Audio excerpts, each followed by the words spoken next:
తిట్టుడు శాపనార్థాలు తప్ప. పిల్లి శాపనార్థాలు పెడితే ఉట్టి దిగి కింద పడతా. అది ఉట్టి మీద పాలుంటే పిల్లికి అందవు. ఇక పిల్లి కింద కూర్చొని ఒకటే పైకి తలెత్తి శాపనార్థాలు పెట్టి నా ఉట్టి దిగిపడా ఆ కుండ వలిగిపోను, ఇది ఇట్లా జరగని అది అట్లా జరగని.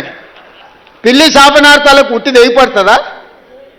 లేకపోతే సిద్ధశెట్టి కింద కూర్చొని ఎవడన్నా మంత్రాలు చదివితే సితకాయలు రాలుతాయా? ఆయన కథ గట్లనే ఉంది. ఇట్లాంటి మంత్రాలతోటి ఇట్లాంటి శాపనార్థాలతోని తెలంగాణ ప్రజలు విఘ్నులు. చంద్రశేఖరరావు గారు, మీరు చేసిన మోసం, మీరు చేసిన దగ, మీరు చేసిన దోపిడీ ఇంకా కండ్ల ముందల కనిపిస్తూనే ఉంది. నువ్వు కనిపించినావంటే ఆ గాయం పచ్చిగా మళ్ళీ ప్రజలకు గుర్తొస్తుంది. నువ్వు దాచుకున్నావు, గదే పని చేయి, బయటికి రాకుండా.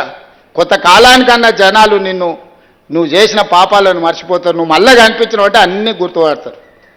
మేం చెప్తూనే ఉన్నాం, అవుల పోరలు ఆ పోరలు ఏందే అట్లిడ్చినావు ఊరి మీద కానీ చెప్పలే అసెంబ్లీలో. ఆయన గదే అన్నాడు ఆడ వేదిక మంది. ఈ పోరగాళ్ళని పిల్లల్ని పంపిస్తేనే వాళ్ళు చెప్పలేకపోతున్నారని. వాళ్ళ పిల్లలు అవల మాటలు మాట్లాడుతున్నారని నేను ఎప్పుడో చెప్పిన. అక్కడికి వచ్చే చదువు నేర్పు. దళితుని ముఖ్యమంత్రిని చేస్తాను మోసం చేస్తూ కనీసం ఆ దళితుని ప్రతిపక్ష నాయకుడినన్నా చెయ్యి. కనీసము అప్పుడు చేసిన మోపాలు కొన్నన్నా గడుక్కో.